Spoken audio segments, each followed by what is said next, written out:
Bonjour à tous, nous sommes dans la continuité des interviews sur la journée mondiale de la vie consacrée. Nous recevons ce matin un religieux de la communauté des Béatitudes. Mon père, bonjour. Bonjour ma fille et bonjour à tous ceux qui nous suivent depuis Cathol TV. Soyez bénis dans le nom de Jésus. Mon père, veuillez vous présenter s'il vous plaît, présenter la communauté dans laquelle vous évoluez en ce moment. Je suis le père Paul Marimba, je suis gabonais, originaire du diocèse d'Oyem, né à Oyem, petit passage par Midi, où sont originaires mes parents. J'ai grandi à Libreville.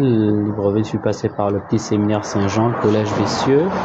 Je suis membre de la communauté des Béatitudes depuis 1991. Je suis prêtre depuis une vingtaine d'années. J'ai célébré cette année-ci mes 20 ans de sacerdoce, sinon une trentaine d'années de vie religieuse.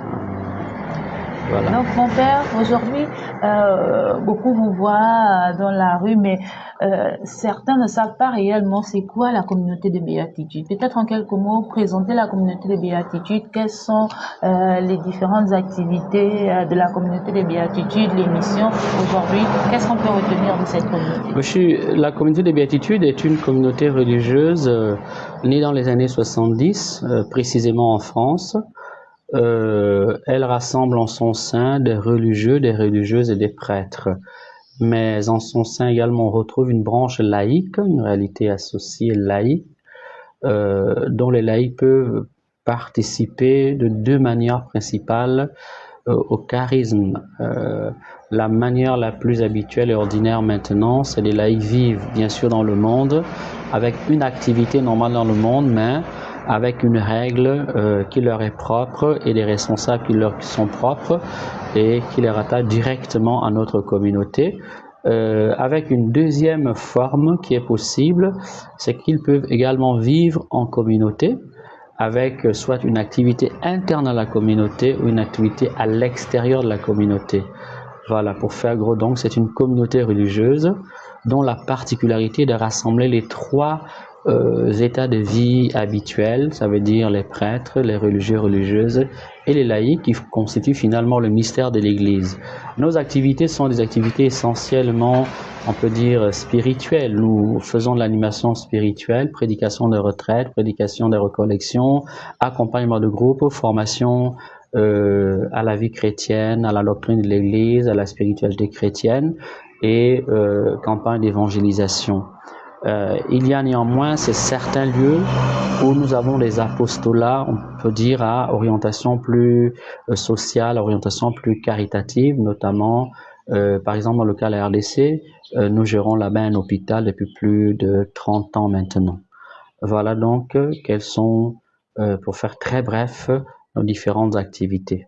Donc, mon père, la communauté de Béatitude, beaucoup savent où elle se situe à Libreville. Quelle est la répartition géographique, en fait, de la communauté?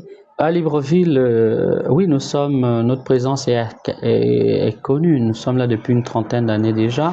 Nous sommes situés dans la vallée Sainte-Marie, précisément derrière le collège Immaculée Conception et on peut dire derrière également la Légion de Marie, le local La Légion de Marie et le centre Sainte-Marie. Voilà pour la localisation de notre communauté à Libreville, mais nous avons également une petite présence essentiellement laïque dans le diocèse de Port-Gentil. C'est une fraternité qui est composée uniquement de laïcs et qui travaille dans le diocèse de Port-Gentil dans la pastorale des familles, parce que ces laïcs-là c'est des couples essentiellement. Il y a tout un groupe qui gravite autour et qui est très engagé à la demande et sous la direction directe de l'évêque de Port-Gentil dans la pastorale des familles. Pour notre localisation dans le monde, nous sommes bien sûr en Afrique, au Gabon, comme je viens de le dire, Libreville, Port-Gentil, mais nous sommes également en RDC, nous sommes aussi en Afrique de l'Ouest, précisément en Côte d'Ivoire, au Burkina, au Mali. Nous sommes également en Europe, la France, l'Italie, l'Allemagne, la Hongrie et d'autres pays de l'Europe de l'Est. Nous sommes aux États-Unis, nous sommes aussi en Amérique latine. Donc c'est une présence assez intercontinentale et Nous sommes une communauté internationale au sein de laquelle on retrouve différentes nationalités. Précisément ici à Libreville, nous sommes de différentes nationalités. Je suis gabonais, les confrères qui sont là, l'un est centrafricain, l'autre est burkinabé, et la religieuse qui est là est d'origine burkinabé. Donc voilà le visage de la communauté des béatitudes. La communauté des béatitudes, ça n'a pas toujours été le cas. Elle est devenue une communauté de vie apostolique. Pourquoi peut-être ce changement? Bon, nous avons toujours une vocation très religieuse, hein.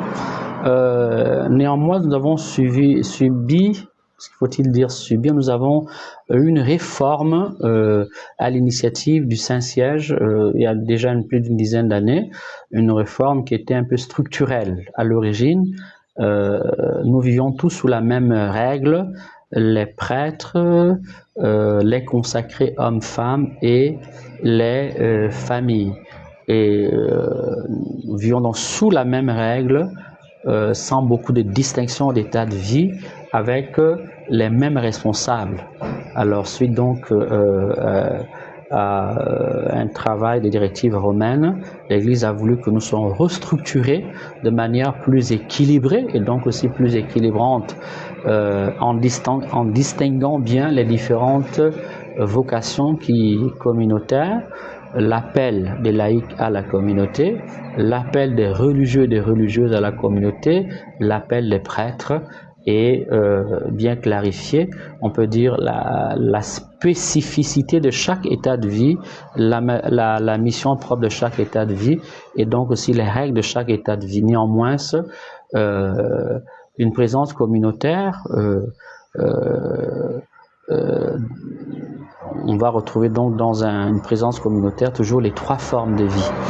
Voilà, donc on peut dire la branche consacrée féminine, la branche consacrée masculine qui regroupe des prêtres et des religieux, et la branche féminine. C'est ces différentes composantes-là qui constituent la communauté des béatitudes dans son visage normal, dans son visage, le visage sous lequel elle a été reconnue par l'Église.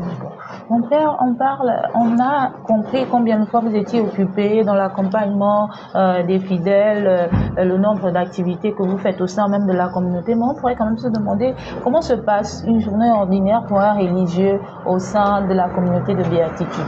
Excellente question. Souvent, on nous identifie beaucoup plus, on peut dire, à ce que nous faisons, parce que nous faisons beaucoup de choses, nous accompagnons beaucoup de groupes. Parfois nous sommes un peu hyperactifs. Néanmoins, nous sommes une communauté à l'origine contemplative. Nous sommes devenus progressivement semi-contemplatifs. Alors, pour en venir à la question de manière très précise, le programme type est très simple. Lever à 6h, 6h30 office des laudes, 7h chapelet, 7h30 lectio divina, 8h petit déjeuner, vaisselle qui suit, à partir de 9h les services, parce qu'il faut faire vivre une maison, à midi la messe, exposition du Saint-Sacrement jusqu'à 17h30, 18h les vêpres, après les vêpres, 19h nous avons le repas, après le repas, bien sûr la vaisselle, un temps libre ou alors un temps de récitation du chapelet ou un chant à la Vierge ou alors les complis. Voilà la journée type aux béatitudes. Donc c'est un programme assez chargé du matin au soir. Mon père, vous parliez de 20 ans de sacerdoce. C'est bien ça. Pas rien, c'est toute une vie. Et on se demandait aujourd'hui, pendant la préparation de cette journée mondiale de la vie consacrée, comment vous avez reçu l'appel? Peut-être nous partager cette expérience, parce qu'on ne devient pas religieux qui veut. C'est un appel que l'on reçoit. Peut-être nous partager votre expérience et surtout pourquoi le choix de la communauté des béatitudes. L'appel c'est Dieu, il vient de Dieu, hein, c'est une part de mystère, ok, parce que c'est l'histoire d'une âme avec son créateur. Les conditions de l'appel, je peux les décrire très rapidement sans m'étaler en détail.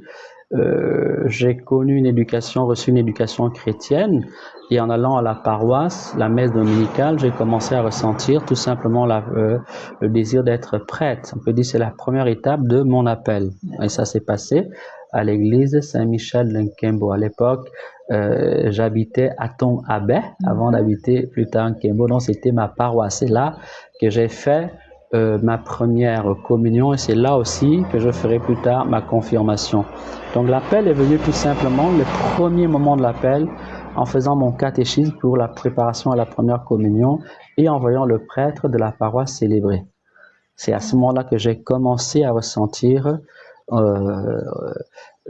ce désir de servir Dieu, d'être tout à lui. Puis après, il y a eu l'adolescence, voilà. Et au moment de l'adolescence, le Seigneur m'a fait la grâce tout simplement de rencontrer le renouveau charismatique avec un groupe de prière qui se réunissait à l'époque au Petit Séminaire Saint-Jean.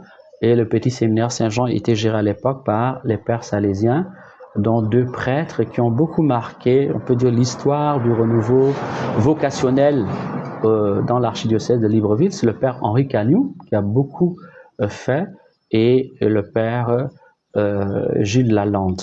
Donc, c'est grâce à ces deux prêtres-là et le renouveau charismatique que j'ai pu redécouvrir mon appel après l'avoir mis un tout petit peu aux oubliettes pendant quelques temps.